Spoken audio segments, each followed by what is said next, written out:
Tómame en las manos que hicieron los cielos.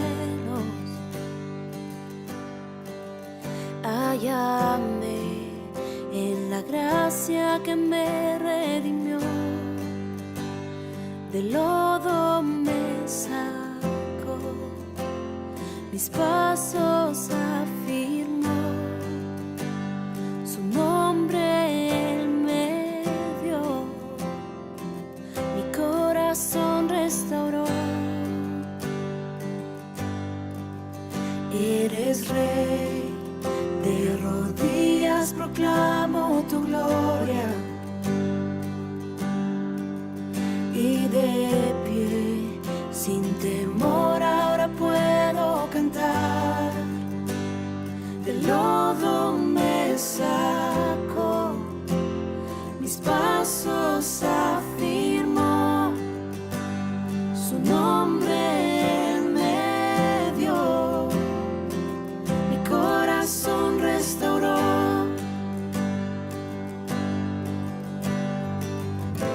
Aquí estoy, te necesito, me rindo a ti. Tuyo soy, mi alma te adora hasta el fin. Yo estaba roto, pero me amaste así. Tu gracia me alcanzó, mi pecado borró. Gracia que derrotó para siempre la muerte y quitó toda mi vergüenza y dolor. Partió el velo en dos, la piedra Él movió. Jesús se levantó y junto a Él me sentó.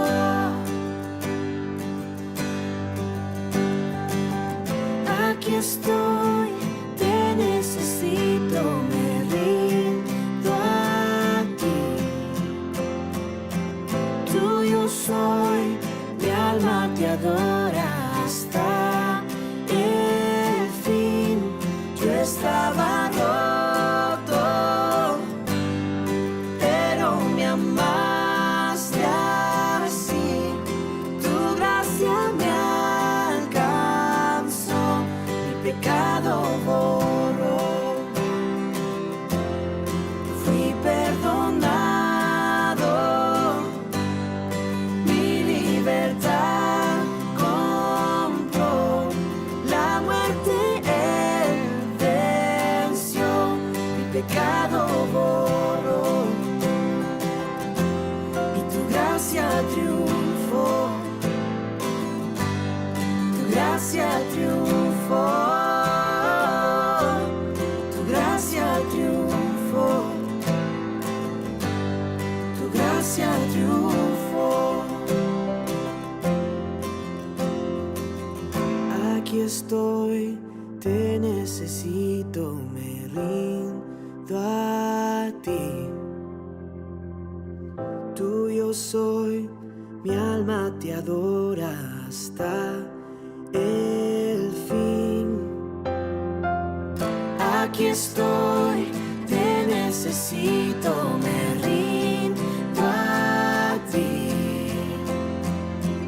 Tuyo soy, mi alma te adora hasta el fin. Yo estaba roto, pero me amaste así. Tu gracia me alcanzó, mi pecado borró.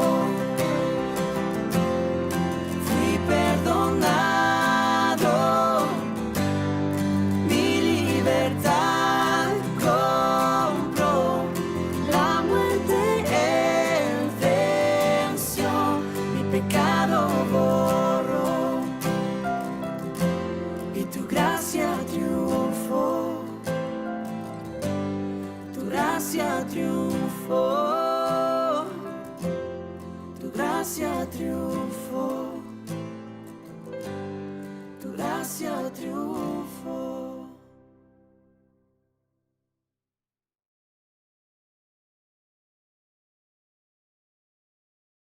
Muy bienvenidos, queridos hermanos, muy bienvenidos aquellos que están por primera vez visitándonos en este canal de YouTube. Damos gracias a Dios de poder cada domingo emitir una nueva exposición de la palabra de Dios con conceptos que Dios nos ha revelado en su palabra para bendecir cada una de nuestras vidas.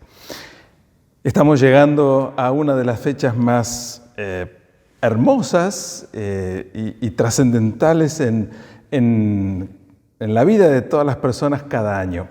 La época de la Navidad, allí donde el espíritu de la Navidad suele cambiar nuestro ánimo y predisponernos, entre otras cosas, para celebrar en familia y disfrutarnos mutuamente, pero también para celebrarlo en la congregación. Damos gracias a Dios de que podemos abrir las puertas de cada una de nuestras iglesias, reunirnos para celebrar juntos, alabar y bendecir al Señor, recordar lo que Dios hizo cuando se presenta en la historia de la humanidad y asume la forma humana en aquel niñito del pesebre, aquel niñito de Belén, y nos trae la mejor y más maravillosa y gloriosa de las buenas noticias que la humanidad haya podido recibir, diciendo que Dios mismo había venido al mundo por amor para transformar la vida de la humanidad, amándonos de tal manera que se hizo presente en la historia del ser humano para hablarnos cara a cara, para mostrarnos de cerca ese amor eterno con que nos amó, para que todo aquel que cree en Él no se pierda, sino que tenga vida eterna. La Navidad es una historia de salvación, es una historia de amor, es una historia que nos muestra el corazón, la gracia de Dios para transformar a la humanidad. Y hay un pasaje en las Escrituras, en los Evangelios, particularmente quiero leer en el Evangelio según San Mateo, en el capítulo 2, que dice en sus primeros versículos: cuando Jesús nació en Belén de Judea, el día del rey Herodes, vinieron de oriente a Jerusalén unos magos, diciendo: ¿dónde está el rey de los judíos que ha nacido? Porque su estrella hemos visto en el oriente y venimos a adorarle. Más adelante en el versículo 9 dice: y aquí la estrella que habían visto en el oriente iba delante de ellos hasta que llegando se detuvo sobre donde estaba el niño. Y al entrar en la casa vieron al niño con su madre María y postrándose lo adoraron. Y abriendo sus tesoros le ofrecieron presentes: oro, incienso y mirra. Un pasaje seguramente conocido por todos nosotros, o por la gran mayoría al menos de nosotros, y obviamente que hace referencia a esa historia que nos revelan los evangelios, pero también a esa costumbre que es la de la celebración del Día de Reyes, de los Reyes Magos. Un día en que se caracteriza precisamente, como estos magos de Oriente nos muestran así con su conducta, se caracteriza por la disposición de ofrecer regalos particularmente a los niños, pero no necesariamente y exclusivamente a los niños, pero por lo menos siguiendo el modelo y el ejemplo bíblico de hacer regalos a los niños. Pero esa costumbre de hacer regalos también se extendió como una práctica regular para la celebración de la Navidad. Obviamente que detrás de esta costumbre hay no solo toda una tradición, sino también todo un interés comercial y una conveniencia comercial. Y la costumbre de hacer regalos para la celebración de la Navidad se ha extendido y se ha generalizado en todo el mundo. De modo que una de las preocupaciones o de las ocupaciones de muchas familias cuando está llegando la Navidad no es simplemente dónde la vamos a pasar, con quién nos vamos a reunir, qué vamos a comer, sino qué vamos a comprar para regalar. Y muchas veces esta costumbre se ha hecho tan importante para muchas familias que también se convierte en una carga por el gasto, por la erogación económica que esto implica, ¿no? Porque se acostumbra, y si la familia que se reúne es una familia muy numerosa y se piensa que cada uno tiene que por lo menos preparar o tener un regalo para cada uno de los familiares o de los amigos, de los que se juntan, entonces esto puede llegar a ser algo realmente oneroso, algo realmente costoso para muchas personas. Sin embargo, muchas familias mantienen esa tradición y esa costumbre. Por supuesto, hemos asociado la Navidad a figuras que nada tienen que ver con la historia bíblica, como el arbolito de Navidad, como el Papá Noel, como un árbol nevado. Y para nosotros que pasamos generalmente la Navidad en pleno verano, no tiene ninguna consistencia, pero sin embargo, bueno, la historia, la tradición, el mercado, nos ha ido imponiendo esa costumbre y seguimos así porque nos gusta, porque es atractivo, porque es agradable y vaya a saber por cuántas otras cuestiones. Pero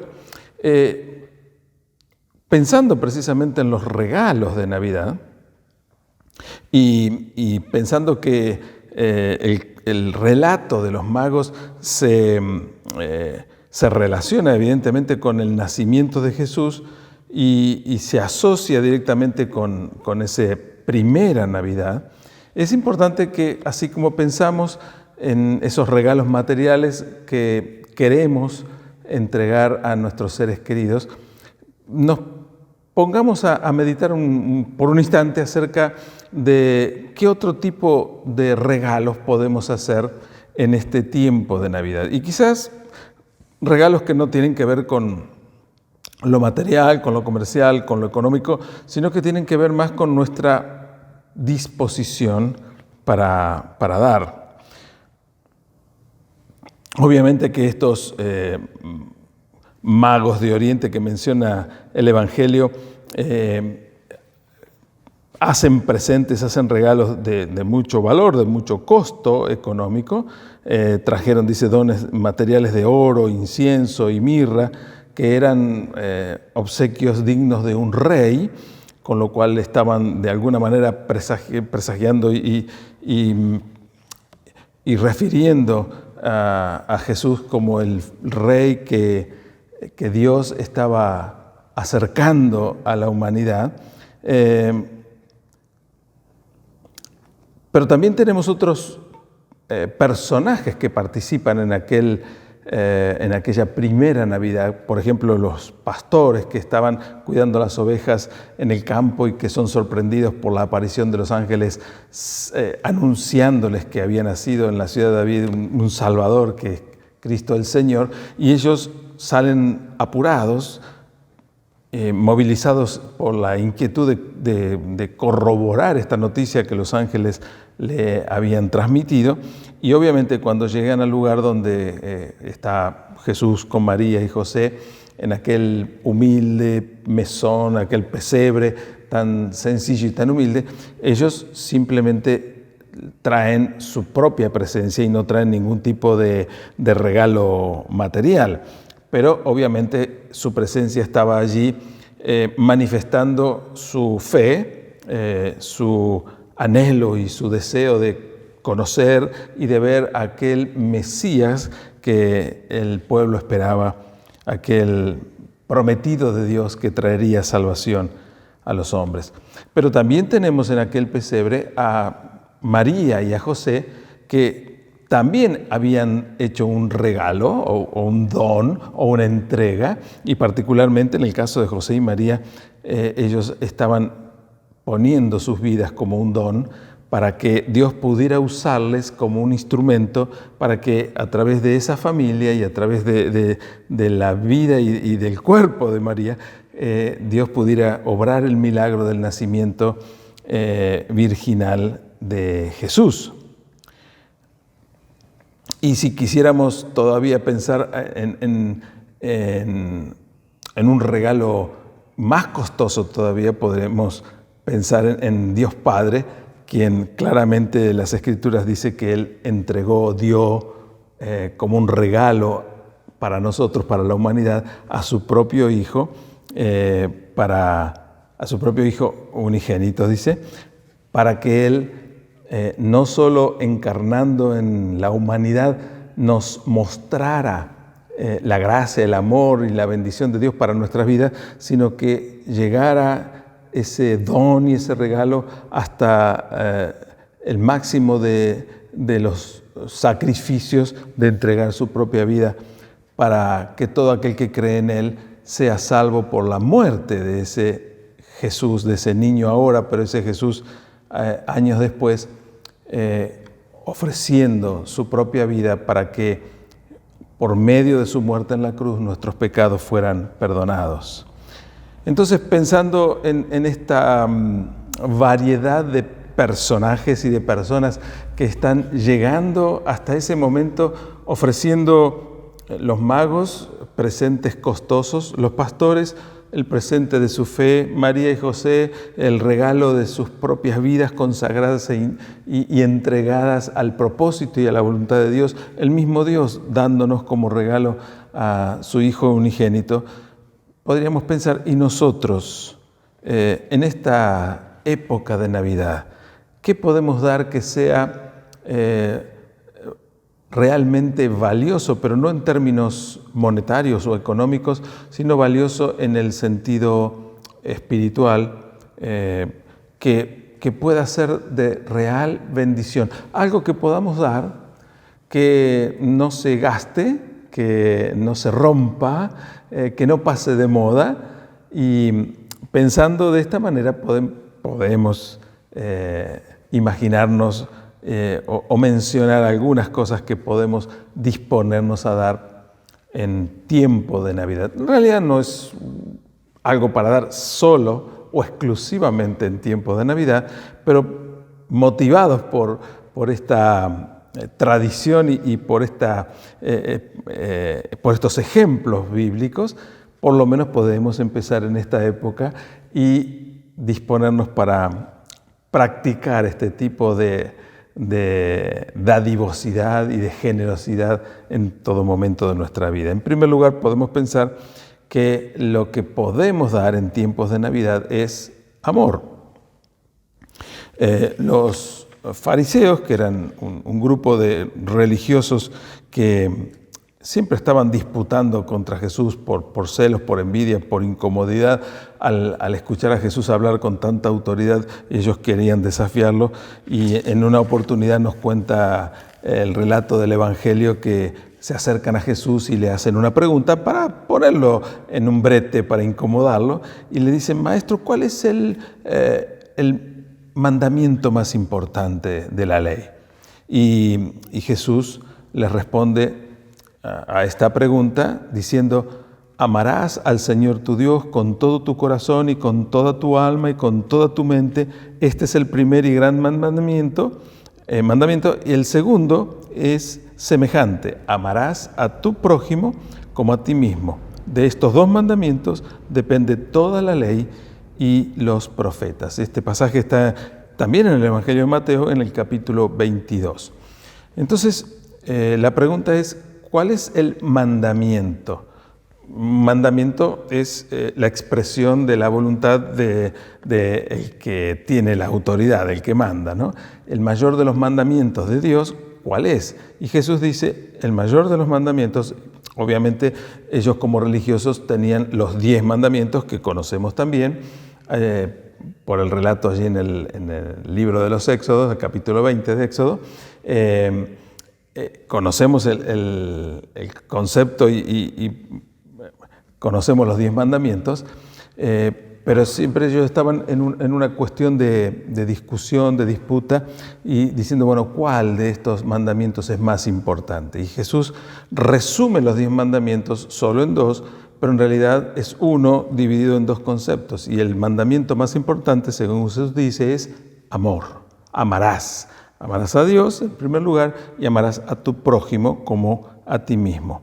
Entonces, el concepto de amar a Dios es un concepto de prioridad que inclusive en el mismo Evangelio se nos enseña que el Señor espera, Dios espera de nosotros que amemos a Dios mucho más intensamente y como prioridad sobre cualquier otro afecto y sobre cualquier otro amor. Dice que nos enseña la palabra de Dios que debemos aprender a amar a Dios más que a nuestra propia vida, que a nuestra propia familia, a nuestros propios seres queridos, como un reconocimiento de su señorío y de su autoridad y de su primacía sobre nuestra vida. Y de esta manera, amándole, reconocer que Él tiene la prioridad sobre todas las cosas. Pero también nos enseña la importancia y el valor de amar a los demás. Ahora, es mucho más fácil, es mucho más sencillo, aunque nos cueste mucho dinero, o poco, depende, pero aunque nos cueste dinero, es mucho más sencillo regalar cosas materiales y zafar, digamos, de alguna manera de ese compromiso que hemos asumido socialmente en época de Navidad. Bueno, ya te compré el regalito, ahí está el sobre, ahí está la caja, ahí está el paquete, que amar. Y a veces, no digo que en cada una de las familias nuestra y posiblemente no en la tuya, pero a veces en alguna familia sucede que nos reunimos por una obligación, por una tradición, por una costumbre, por no defraudar al padre, a la madre, al abuelo, al tío, y estamos reunidos con personas que son parte de la familia, pero que no las toleramos mucho, que no nos simpatizan, que no las tragamos, que quisiéramos estar con cualquier otra persona y en cualquier otro lugar, pero por una cuestión de tradición, de compromiso, estamos allí y encima que no tenemos mucha simpatía ni mucho deseo de compartir, le hemos tenido que comprar un regalo para que esa antipatía o esa molestia o ese malestar que sentimos ni siquiera se note y lo disimulamos, pero allí estamos con el regalito, careteándola, falluteando un poco, pero por lo menos para pasarla bien. Y lamentablemente muchas veces hemos escuchado en otras familias, no en las nuestras, pero que en otras familias se arman líos terribles, se pelean, la historia termina muy mal porque empiezan después de haber tomado alguna copita de más, y cuando se empieza a soltar la lengua, empiezan a brotar aquellas rencores, resentimientos, y brotan las rencillas, y bueno, y se pudre todo, y terminamos lamentando el habernos reunido. Pero, como dije, es mucho más fácil comprar algo, gastar algo de dinero y regalarlo y aparentar que está todo bien, que en realidad tomar la decisión y muchas veces hacer el esfuerzo valioso, importantísimo, y la decisión importante de amar a nuestra familia, de amar a nuestro prójimo, de amar a aquellas personas que a lo mejor por distintas razones hemos tenido rispideces o alguna diferencia, pero tomamos la decisión de acuerdo a la enseñanza y al mandamiento del Señor, porque la respuesta de Jesús cuando habla de amor a Dios y amor al prójimo está dentro del concepto de un mandamiento. ¿Cuál de los mandamientos es el más importante? Y dice, el mandamiento más importante es amor a Dios y amor al prójimo, de modo que amar es un mandamiento de parte de Dios. Amar, pocas veces el verdadero amor tiene que ver con un sentimiento o una emoción o un deseo de nuestro corazón. Principalmente tiene que ver con obediencia al propósito de Dios y a la voluntad de Dios, y con una decisión que brota, que debe brotar, no de nuestras emociones o de nuestro corazón, sino de nuestro entendimiento y de nuestra sumisión a la autoridad de Dios.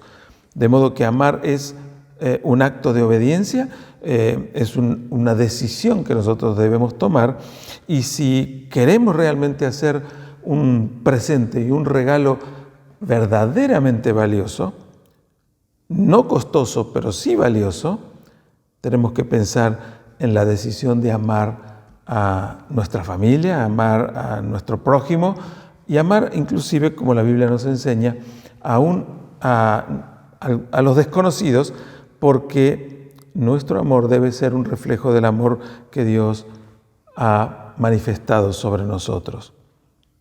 Pero hay otra cosa que podemos dar, y es quizás todavía un poco más costoso. No estoy hablando en términos monetarios o económicos, sino en términos de la decisión que tenemos que tomar. Un regalo muy importante que debemos hacer es el perdón. Debemos regalar el perdón, debemos dar el perdón. El perdón no es algo que se da a quien se lo merece.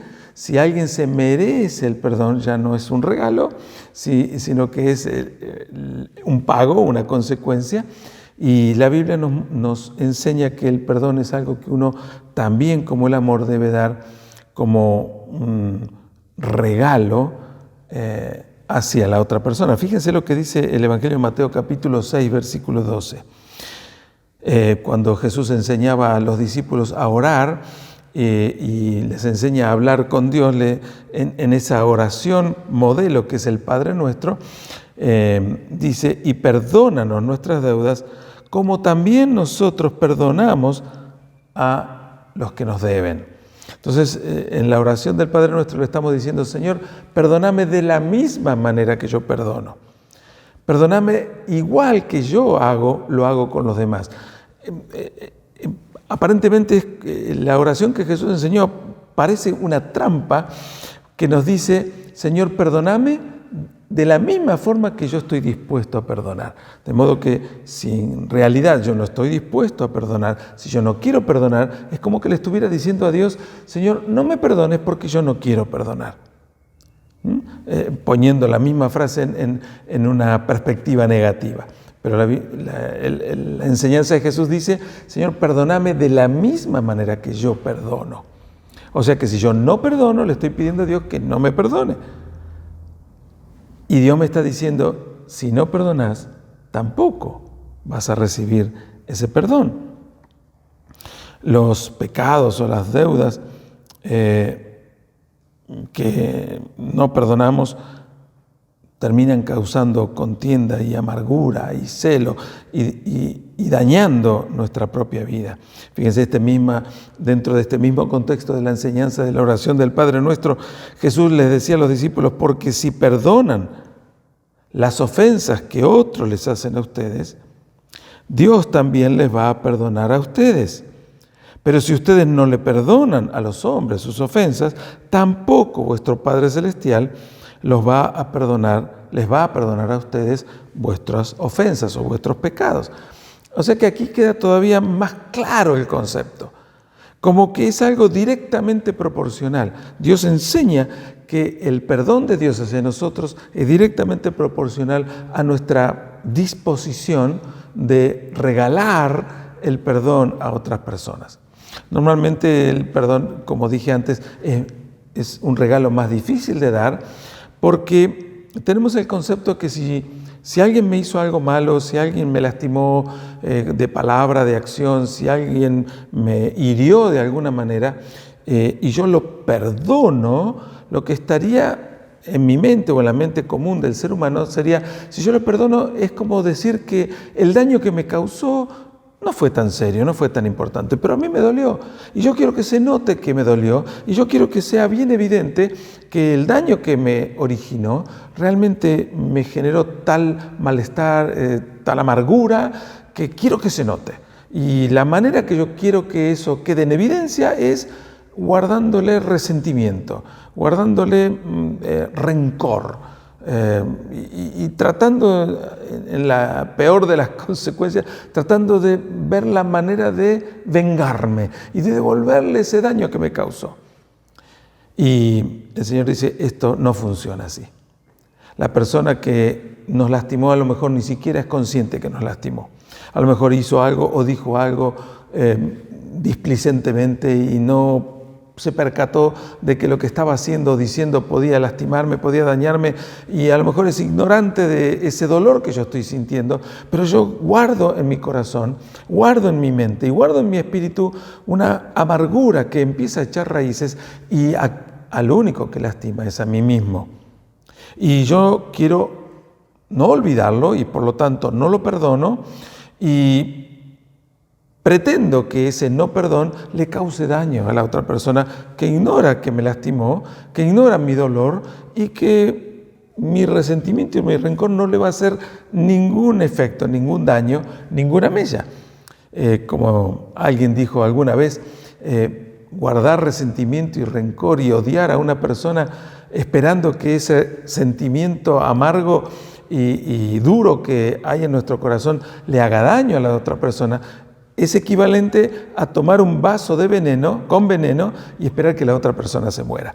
Evidentemente el efecto del veneno que tomo va a ser en contra de mi propia salud o de mi propia vida. Lo mismo pasa con el rencor, con el resentimiento y con la amargura o con la falta de perdón. Por lo tanto, perdonar es una acción espiritual, es un acto de amor que quien primero beneficia es a mí mismo, porque me libera de todos esos sentimientos amargos que amargan mi propia vida y que no le hacen ningún daño al otro. De modo que si queremos regalar algo valioso, aparte de regalar amor, regalemos perdón, demos perdón. Y a veces ni siquiera tenemos que decir te perdono, porque la otra persona nos va a mirar con rareza, con extrañeza, diciendo ¿de qué me perdonas? ¿Qué te hice? Y ahí le vamos a tener que decir lo que nos hizo o lo que sentimos con algo que hizo, y a lo mejor hasta generamos un malestar por el recuerdo o por la asociación que nosotros hicimos de algo que la otra persona ni tenía en cuenta. Muchas veces el perdón es algo que tenemos que resolver dentro de nosotros mismos, que ni siquiera hace falta decirlo. Que cuando lo resolvemos dentro de nosotros mismos, nuestra mente, nuestro corazón, nuestro espíritu empieza a sanarse, nuestra perspectiva para ver a la otra persona empieza a cambiar y por lo tanto nuestra conducta y nuestra actitud hacia la otra persona también cambia y la relación empieza a sanarse y la otra persona que a lo mejor sí notaba que nosotros estábamos distantes o raros o no le dábamos demasiada importancia, empieza a haber un cambio y se restaura una relación que a causa de nuestro rencor, de nuestro dolor y nuestro no perdón se había deteriorado. Otra de las cosas que podemos dar para la Navidad o empezar a practicar como un regalo provechoso a partir de estas fiestas, pero seguir dándolo en todo momento, es buenos ejemplos, no solo amor, no solo perdón, sino actitudes y disposiciones que sean de bendición para otros. Fíjense lo que dice el apóstol Pedro en su primera carta, en el capítulo 2, versículo 21. Pues para esto fuisteis llamados, porque también Cristo padeció por nosotros, dejándonos ejemplo para que sigan sus pisadas, para que sigamos sus pisadas. El Señor nos está diciendo a través de esta carta del apóstol Pedro, es que la vida de Jesús fue un desarrollo de conductas y actitudes deliberadamente manifestadas para que quedaran como un ejemplo de vida, para que nosotros aprendamos a vivir de la misma manera. De modo que la vida de Jesús es una vida ejemplar. Y Pablo le dice a Timoteo, y esto está en la primera carta a Timoteo, capítulo 4, versículo 12, ninguno tenga en poco tu juventud, sino sé ejemplo de otros creyentes, sé ejemplo en palabra, en conducta, en amor, en espíritu, en fe, en pureza. Le está diciendo a este joven que lideraba una congregación, pero que tenía sus conflictos como todos los seres humanos, le dice, sé ejemplo. No te tengas en poco a vos mismo, sino tenete en consideración como una persona digna de vivir de tal manera que tu propia vida sea una vida ejemplar para otros. Y sea un ejemplo para otros cristianos, para los jóvenes en ese caso, en la manera en que hablas. Sé un ejemplo en la manera en que te conducís. Sé un ejemplo en la manera en que expresás sentimiento de amor. Sé un ejemplo en tu vida espiritual, sé un ejemplo en tu vida de fe, sé un ejemplo en tu vida de pureza. Cuando vivimos de tal manera que nuestras palabras, nuestra conducta, nuestro amor, nuestra espiritualidad, nuestra fe y nuestra pureza de vida se convierte en algo ejemplar, otras personas empiezan a ser bendecidas abundantemente. Generalmente solemos tener cierta reticencia a algunas ejemplaridades que nos pueden parecer pacatas o anticuadas o extremadamente raras para el mundo moderno en el que vivimos, y tratamos de mimetizarnos y vivir como el mundo que nos rodea, y tratamos de parecernos al mundo para acercarnos más. Y esto es exactamente lo contrario de lo que Dios nos pide que seamos, que en lugar de querer parecernos al mundo para no desentonar con ellos, dice que seamos tan diferentes al mundo que el mundo quiera parecerse a nosotros, porque ve en nuestra vida, porque ve en nuestras palabras, en nuestra conducta, en nuestro amor, en nuestra espiritualidad, en nuestra fe y en nuestra pureza, un desafío ejemplar que quieren replicar para su vida, porque aunque no lo digan, aunque no lo acepten, aunque no lo declaren y aunque no parezca, el mundo está necesitado de modelos ejemplares para imitar, porque el mundo está hastiado de la basura que el mismo mundo desarrolla y regala para que el mismo mundo se siga revolcando en el barro del pecado. El mundo necesita vidas ejemplares que le muestren que es posible salir de esos círculos viciosos en que nos hemos desarrollado para vivir una vida ejemplar. La palabra ejemplo es muy usada dentro de la docencia. El maestro escribe en el pizarrón como un ejemplo de lo que los alumnos deben replicar o deben repetir en sus propios cuadernos o carpetas. La Biblia dice que Jesús vivió dando ejemplo, dejando pisadas marcadas para que nosotros sigamos caminando por esas pisadas que Él nos dejó como ejemplo. Debemos mirar el ejemplo de Jesús para replicarlo en nuestra vida, pero también debemos ser ejemplares para que otros, particularmente nuestros hijos, nuestros nietos, nuestra familia cercana, nuestros amigos, puedan ser inspirados por esas conductas ejemplares.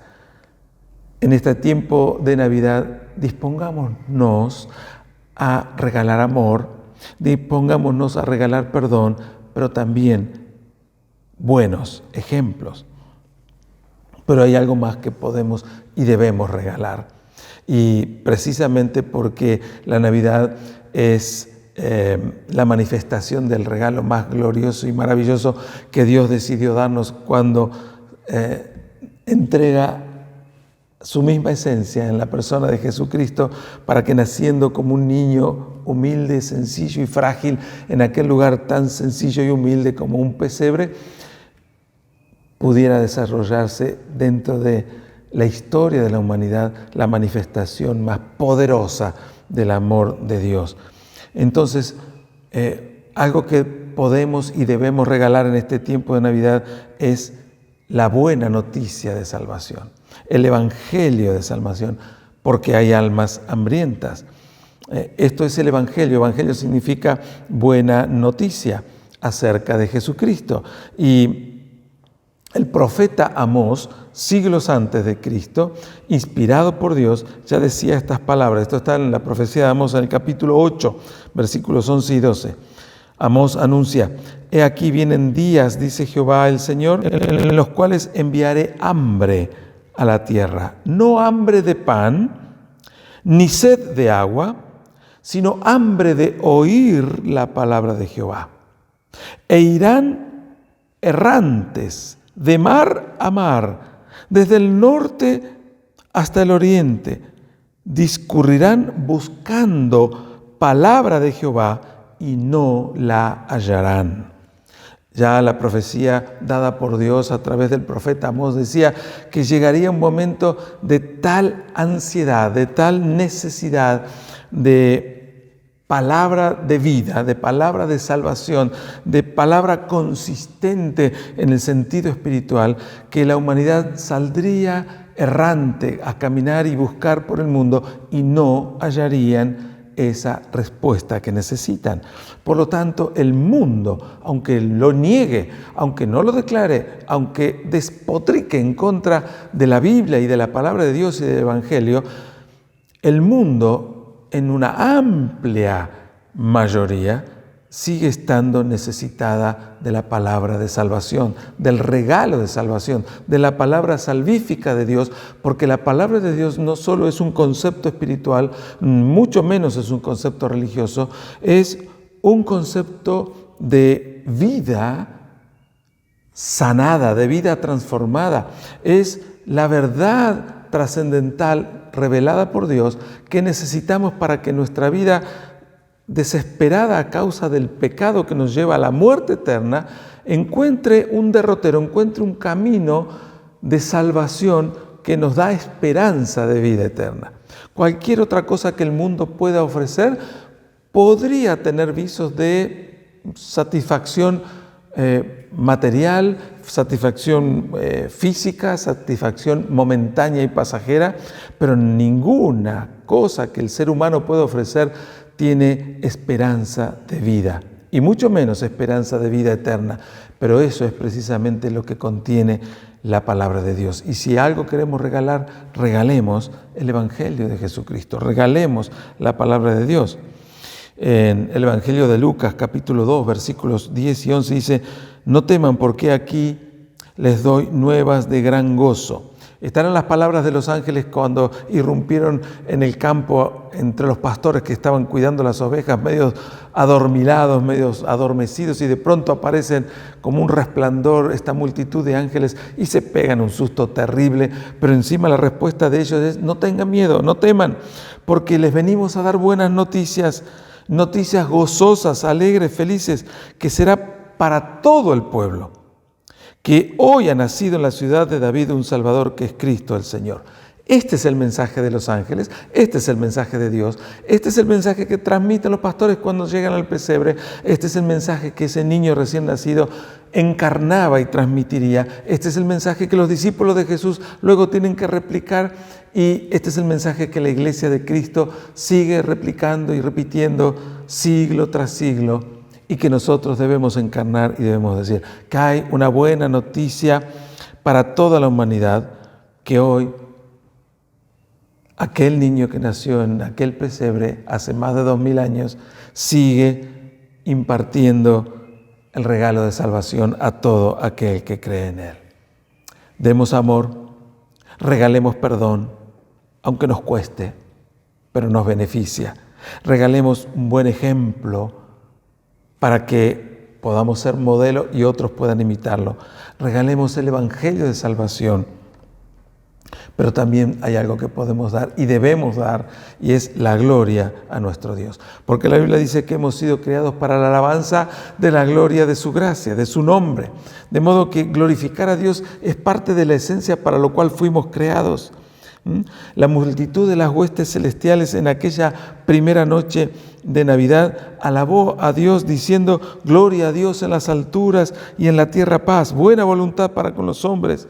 Gloria a Dios en las alturas. La primera exclamación fue glorificar a Dios, y es algo que nosotros hoy también debemos hacer. Y hay buenas razones para darle gloria a Dios. Glorificar a Dios engrandece a la persona que transformó nuestra vida dándonos el regalo de la salvación, reconoce nuestra dependencia de Dios, reconoce que todo lo que somos y tenemos le pertenece a Él, por eso le glorificamos por quien es Él. Expresa nuestra humildad y nuestra gratitud. También enfervoriza y enardece nuestro corazón, porque cuando alabamos a Dios nos ubicamos humildemente en el lugar que nos corresponde. A Él en la grandeza y en la majestad, a nosotros en ese lugar de humildad y de sumisión bajo esa grandeza. Al hacer nuestros regalos en esta época de Navidad, demos aquellos regalos que son más valiosos y que no necesariamente los más valiosos son los que más dinero cuestan. Quizás hay una tendencia, una tentación, un desafío a gastar mucho dinero en hacer un regalo para no quedar como miserables o para impactar con el regalo que hacemos o para verle la cara a las personas cuando reciben un regalo valioso. Pero el regalo más valioso no es el que más nos cuesta económicamente, no es el que más dinero costó. El regalo más valioso es aquel que nos cueste más dar porque implique un esfuerzo, una decisión, un acto de obediencia al propósito de la voluntad de Dios. Dar amor no es barato. Regalar perdón es mucho más caro todavía. Regalar el Evangelio de la palabra de Dios suele costar mucho, pero bien que vale la pena tomar la decisión de darlo. Glorificar a Dios no es algo que teóricamente nos cueste, pero sin embargo nos cuesta hacerlo. Por alguna razón nos cuesta hacerlo, pero precisamente porque nos cuesta tenemos que esforzarnos para darle la gloria a Dios, que es el único que la merece. Aprendemos a regalar lo más valioso y más allá de que sigamos, si es nuestra cultura, si es nuestra costumbre, no dejemos de hacerlo, que sigamos regalando bienes materiales y disfrutemos haciéndolo. Disfrutemos mucho más regalando aquello que más valor tiene: amor, perdón, buenos ejemplos, el Evangelio de salvación y la gloria que Dios se merece. En esta semana deseo que disfrutes cada momento de preparación, cada momento de pensar qué vas a regalar y que puedan ser estos conceptos los que quieras regalar. Esta semana que te prepares emocional y espiritualmente para no pasar un buen momento, un buen rato con la familia comiendo y bebiendo satisfactoriamente o abundantemente, sino que te prepares espiritualmente para que allí en familia puedan glorificar a Dios juntos, que puedan tener un momento de oración, de gratitud a Dios, no, por haber llegado a la humanidad, por haber llegado al mundo, por haberse metido en nuestra historia, porque nos amó de tal manera. Que puedas celebrar esta Navidad, este fin de semana, disfrutando con tus seres queridos. No importa si el grupito familiar es muy pequeño o es muy numeroso, lo que importa es que estén entendiendo correctamente que celebramos ese día y que lo hagamos conscientemente y que lo pongamos expresamente sobre la conversación familiar. Que Dios te dé una muy feliz noche buena de celebración, una muy feliz Navidad, que este tiempo no sea tiempo de discordia, sino sea tiempo de bendición. Que el Señor multiplique su gracia y su bendición sobre tu vida y que pueda usar tu vida como instrumento de bendición para otros. Que Dios te bendiga. Oro de esta manera para que Dios derrame su más rica y abundante bendición sobre vos. En el nombre del Padre, del Hijo y del Espíritu Santo. Amén y amén. Gracias por estar allí.